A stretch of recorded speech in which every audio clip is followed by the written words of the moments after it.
Bom, vamos lá. Já parou para pensar no que acontece quando a lei simplesmente não tem uma resposta? Imagine só, um juiz, diante de um caso, abre os códigos, procura e encontra nada. Silêncio. É exatamente aí que começa a nossa conversa de hoje, para a gente explorar essa estrutura invisível que, no fundo, sustenta toda a justiça.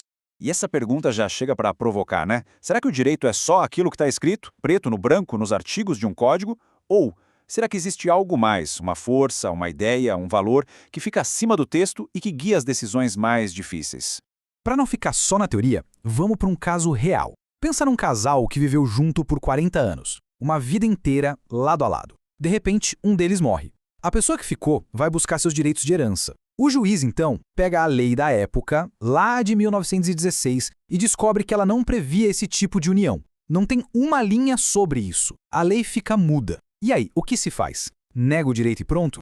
É exatamente nesse ponto, nesse silêncio da lei, que a coisa fica interessante. É aqui que a verdadeira natureza do direito aparece e que a gente precisa encontrar um caminho para a justiça que vá muito além das palavras impressas no papel. Olha, o caminho mais fácil seria o mais formal, né? O juiz poderia simplesmente lavar as mãos e falar: sinto muito, a lei não fala nada sobre isso, então não posso fazer nada. Do ponto de vista estritamente legal, estaria correto, mas seria justo? 40 anos de uma vida juntos simplesmente ignorados?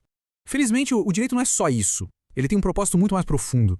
O sistema todo não existe para aplicar regras de forma cega, mas sim para proteger valores. E um dos valores mais importantes que a gente tem é a proteção das pessoas que constroem uma vida juntas, que dependem uma da outra, que na prática formam uma família. É aqui que entra aquele algo a mais que a gente falou no começo. Essa base que dá sentido para tudo tem nome, são os princípios gerais do direito. Pensa neles como o verdadeiro alicerce, a fundação onde a justiça é construída. Mas, olha, não vamos confundir. Isso não é uma sugestão ou uma ideia vaga, não. Eles são proposições normativas, ou seja, eles estabelecem um dever, um tem que ser assim.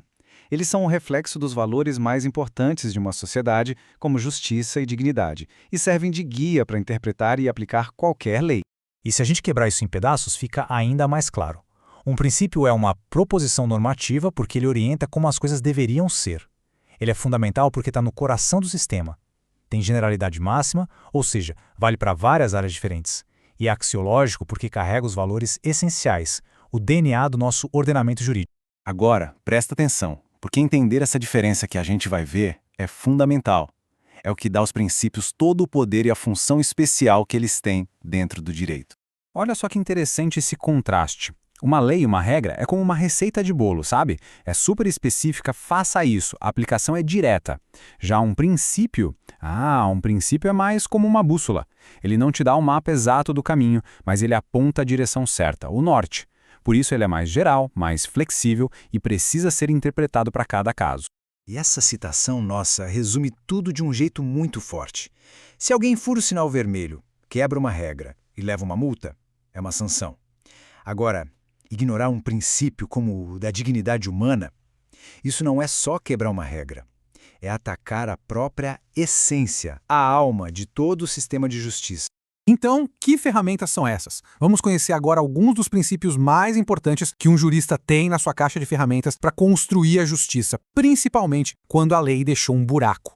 A gente começa pelo pilar central, o que sustenta todos os outros, a dignidade da pessoa humana. Esse princípio diz uma coisa muito simples, mas poderosa. Cada pessoa tem um valor em si mesma. Ninguém pode ser tratado como um objeto, um meio para um fim. É a base de tudo. Depois temos a boa-fé. É basicamente a expectativa de que todo mundo vai agir com honestidade e lealdade. Pensa em alguém que vende um carro sabendo de um problemão no motor, mas esconde isso do comprador. Isso é uma violação clara da boa-fé, que exige transparência, cooperação, coisas essenciais para que o sistema funcione. E o princípio da igualdade, ou isonomia. A ideia aqui é mais complexa do que parece. Não é só tratar todo mundo da mesma forma e pronto. É buscar uma justiça real, material. É por isso, por exemplo, que o imposto de renda é progressivo. Quem ganha mais paga uma porcentagem maior. É tratar os desiguais de forma desigual para a gente alcançar um equilíbrio mais justo. Ok, então a gente já sabe o que são os princípios e já vimos alguns exemplos. Mas como é que um juiz, na prática, usa isso para resolver um caso que não tem lei específica? Vamos ver o processo. E isso mostra bem que não é uma decisão tirada da cartola, sabe? Existe um método. Primeiro passo, o juiz confirma que de fato a lei não diz nada. Segundo, ele identifica qual princípio se encaixa melhor naquela história. Terceiro, e essa é a parte-chave, ele concretiza o princípio, ou seja, pega aquela ideia geral e transforma numa regra específica para aquele caso. E, por fim, aplica essa regra como a solução. É um processo bem estruturado. Esse poder de usar princípios para criar uma solução é enorme, mas não é ilimitado. Como dizem, com grandes poderes vem grandes responsabilidades. E aplicar princípios exige técnica, cuidado e, acima de tudo, uma argumentação muito sólida. E aqui estão as regras do jogo, digamos assim. O princípio é o último recurso, não o primeiro. Às vezes, dois princípios podem bater de frente, e aí é preciso ponderar, ver qual pesa mais no caso. E o mais importante, um princípio não pode passar por cima de um direito que está escrito claramente na lei. E, claro, o uso dele precisa ser sempre muito, mas muito bem explicado. Então, o ponto crucial é este.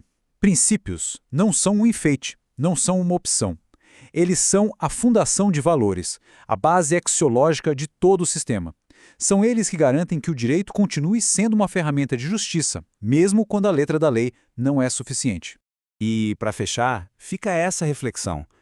Se a gente pensar na lei como a estrutura, o esqueleto, o corpo visível do direito, talvez os princípios sejam a sua consciência, a sua ética, a sua alma, aquela força invisível que dá vida, propósito e, no fim das contas, justiça a todo o sistema.